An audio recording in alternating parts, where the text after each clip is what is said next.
Sachar committee ने यह भी कहा सेंट्रल वक्फ काउंसिल में और स्टेट वक्फ बोर्ड में और ब्रॉड बेस करके इंक्लूसिव होना चाहिए। ये बंद कमरे में कुछ लोग बैठा है ऐसा लग रहा है, इसको खोलना चाहिए, ब्रॉड बेस करना चाहिए। साथ साथ में सेक्रेटरी जो सेंट्रल वक्फ काउंसिल और स्टेट बोर्ड है उसका स्तर सीनियर लेवल होना चाहिए। उस समय under secretary deputy secretary rank का था, उसको कहा कि ज्वाइंट सेक्रेटरी एडिशनल सेक्रेटरी का रैंक ऑफिसर को नियुक्त करना चाहिए।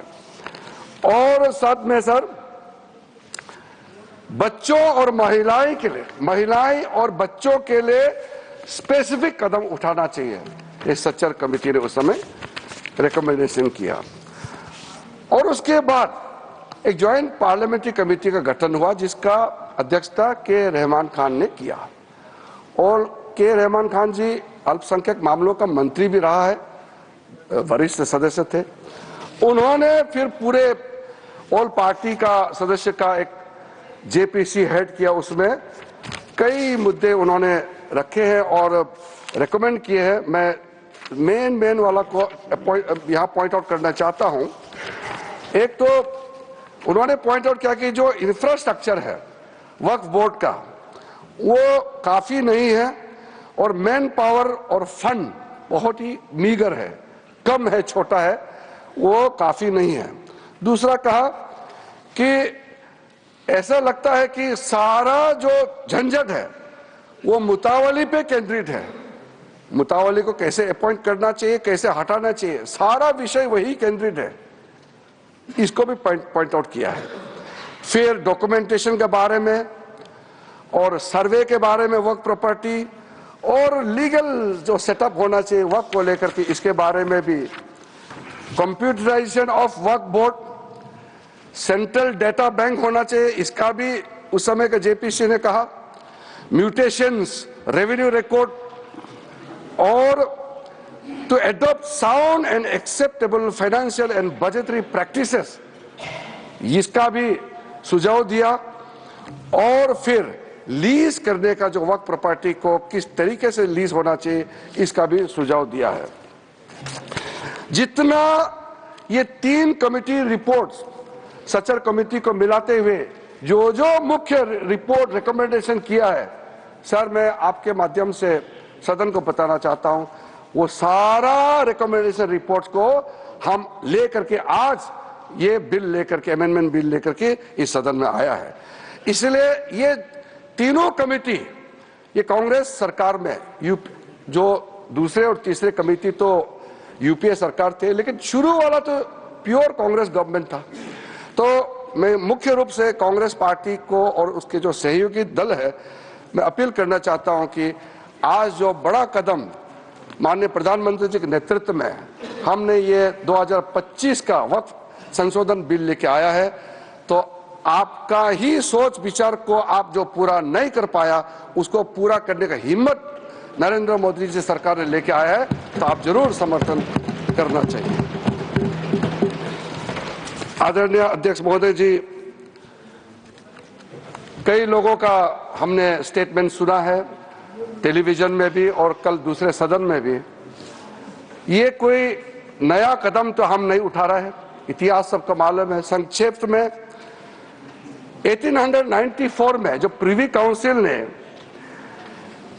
वक्फ अल औलाद, जो बच्चों के लिए वक्फ क्रिएट करते हैं, उसको इनवैलिडेट करने के लिए एक ऑर्डर पास किया था, जो बाद में जाके बड़ा विषय बना। मुसलमानों का बड़ा दल गया, अपील किया ब्रिटिश हुकूमत के साथ, तब जाकर के 1913 में द मुसलमान वक्फ वैलिडेशन एक्ट को पहले बार औपचारिक तौर पर कानून के रूप में इस देश में शुरू हुआ। फिर 1923 में मुसलमान वक्फ एक्ट पास किया गया, जो केंद्रित किया है अकाउंटिंग और ट्रांसपेरेंसी को लेकर के। फिर मुसलमान वक्फ वैलिडेटिंग एक्ट 1930 पास हुआ, जो है reinforcing the legal validity of family औकाफ। इस तरीके से शुरुआत हुआ, फिर हमारा देश आजाद हुई। उसके बाद 1954 में वक्फ एक्ट पारित हुआ, जिसमें स्टेट वक्फ बोर्ड्स का गठन का प्रावधान वहां से शुरू हुआ। फिर उसके बाद में 1959, 1964, 1969 और 1984 में वक्फ एक्ट 1954 को फिर से संशोधित करके यहां से पास हुआ, और 1995 में सबसे ब्रॉड बेस बिल फाइनली जो आया, जिसको आज हम अमेंडमेंट कर रहे हैं, जिसमें ट्राइब्यूनल गठन का प्रावधान रखा गया। सेंट्रल वक्फ काउंसिल, जो आज के दिन में मैं उसका अध्यक्ष के रूप में काम कर रहा हूं, उसका गठन हुआ। फिर जो वक्फ जिसका इनकम 5 लाख से ज्यादा है, उसमें एग्जीक्यूटिव ऑफिसर अपॉइंट होना चाहिए, यह प्रावधान शुरू हुआ है। अध्यक्ष महोदय जी, ये जब चल रहा था, समस्या तो है, सबको मालूम है, और कमेटी का रिपोर्ट का भी मैंने जिक्र किया, लेकिन ऐसा क्या हुआ जो हमको ये एक मेजर अमेंडमेंट आज लेके आना पड़ा। 2013 में यूपीए सरकार था और चुनाव सर पे था, चुनाव आने वाला था। उसमें यूपीए सरकार ने कदम उठाया कि कुछ बदलाव लाना चाहिए। उस समय सर यूपीए सरकार ने जो चेंजेस लाया है, उसको मैं थोड़ा सा कंपेयर करके बताना चाहता हूं। उस समय भी जेपीसी गठन हुआ, आज भी जेपीसी बनी है। फर्क क्या है सर? उस समय का सेलेक्ट कमेटी में 13 मेंबर थे और इस बार के जेपीसी में 31 मेंबर्स। उस समय का सेलेक्ट कमेटी का टोटल सीटिंग हुआ 22 बार, इस बार का जेपीसी का टोटल सीटिंग हुआ है 36। उस समय total delegation, organisation, stakeholder जो सेलेक्ट कमेटी के सामने में पेशकश हुआ 18 और इस बार 284। उस समय 14 राज्य और केंद्र शासित प्रदेशों से चर्चा हुई, इस बार 25 state board, state government, 5 minority commission और कई विधायक एमपी, तो उसका हिसाब ही नहीं है। टोटल मेमोरेंडम रिसीव किया उस समय 32 और इस बार का तो मैंने पहले बता दिया 97,27,772 प्लस अनौपचारिक रूप से हमारा मंत्रालय में भी लाखों की संख्या में हमने रिसीव किया है। उस समय का सेलेक्ट कमेटी कहां विजिट किया? ले, जम्मू, श्रीनगर। उस समय ये तीनों एक ही स्टेट था। ले अभी यूनियन टेरिटरी हो गया, जम्मू, श्रीनगर।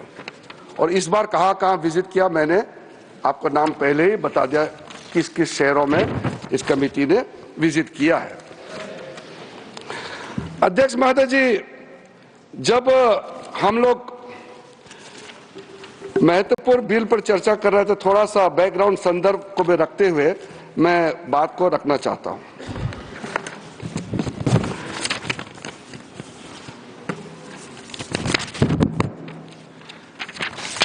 अध्यक्ष महोदय जी,